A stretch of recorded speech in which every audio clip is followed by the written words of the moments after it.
उसे वहां पर अपना मोबाइल चार्ज पर लगाने से डर लग रहा था कि कहीं कोई चोर आकर चोरी न करके ले जाए। लेकिन फिर हमारे भाई ने ऐसा दिमाग लगाया कि चोर क्या, चोर का बाप भी नहीं लेकर जा सकता। नंबर 2, अब जब इस भाई को चाट खाने का मन करता है तो वो चाट वाले के पास जाकर कहता है, भैया जरा चट देना तो चाट वाले भाई ने चाट दिया भाई का हाथ। नंबर 3, अब देखो, जब ये हमारा भाई अपने छोटे भाई के साथ मेले में घूमने गया होता है तो छोटा भाई जिद करने लगता है कि भैया मुझे झूले में बैठना है, झूले में। लेकिन भाई की जेब तो फटी पड़ी थी, तो हमारे भाई ने अपने छोटे भाई को उठाकर सीधा वाइल्ड कार्ड एंट्री करा दी। क्या सोच है रे तेरी? मिलिए जूस से बंदा ट्रेन रिपेयर नहीं करता, रेलवे को दोबारा जिंदा करता है। इसीलिए लोग इसे कहते हैं इक्वाडोरियन रेलवे का CEO। ये ट्रेन दुनिया के सबसे खतरनाक और जंगली इलाकों से गुजरती है, और हालत यह है कि ट्रेन के पहिए सॉलिड मेटल के डिब्बों जैसे होते हैं, क्योंकि ट्रैक की चौड़ाई हर जगह अलग अलग है। मतलब ट्रेन चलाना तो छोड़ो, पटरी पर बनाए रखना ही अपने आप में एक जंग है।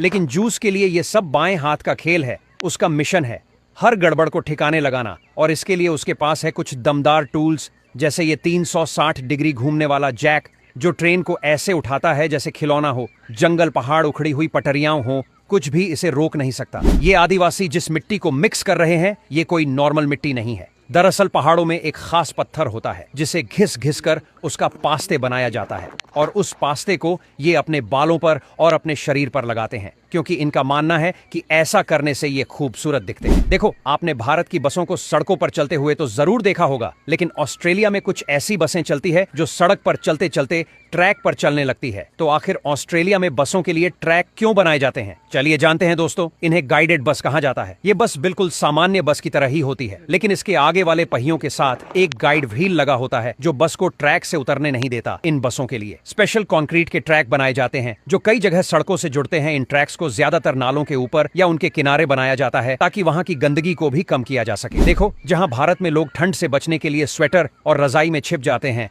वही रूस जैसे देशों में जहां तापमान -30 डिग्री तक गिर जाता है, वहां लोग दीवारों को भी जैकेट पहना देते हैं। दरअसल इसका नाम है स्प्रे फोम इंसुलेशन, एक खास तरह का फम जो स्प्रे करते ही हवा के संपर्क में आकर कठोर हो जाता है। इसे घर की दीवारों, छत और फर्श पर लगाया जाता है ताकि ठंडी हवा अंदर न घुसे और गर्मी बाहर न जाए। ये फम 2 केमिकल्स से मिलकर बनता है, आइसोसाइनेट और पोलियोरेसिन, जो मिलते ही झाग बनाते हैं और कुछ ही सेकंड में फैलकर दीवारों की हर दरार को पूरी तरह सील कर देते हैं। इसी वजह से ये साधारण इंसुलेशन से कई गुना ज्यादा असरदार होता है, और रूस, कनाडा, नॉर्वे जैसे ठंडे देशों में इसका इस्तेमाल बहुत आम है। जापान के कई रेस्टोरेंट्स में ग्राहकों को ऐसे बहते हुए पानी में नूडल्स सर्व किए जाते हैं, जिसे नागाशाही सोमन कहते हैं। ये एक्टिविटी जापान में ज्यादातर गर्मियों में होती है, क्योंकि ठंडे पानी में बहने के कारण एक तो नूडल्स आपस में चिपकते नहीं है, जिससे खाने वाले को भी काफी रिफ्रेशिंग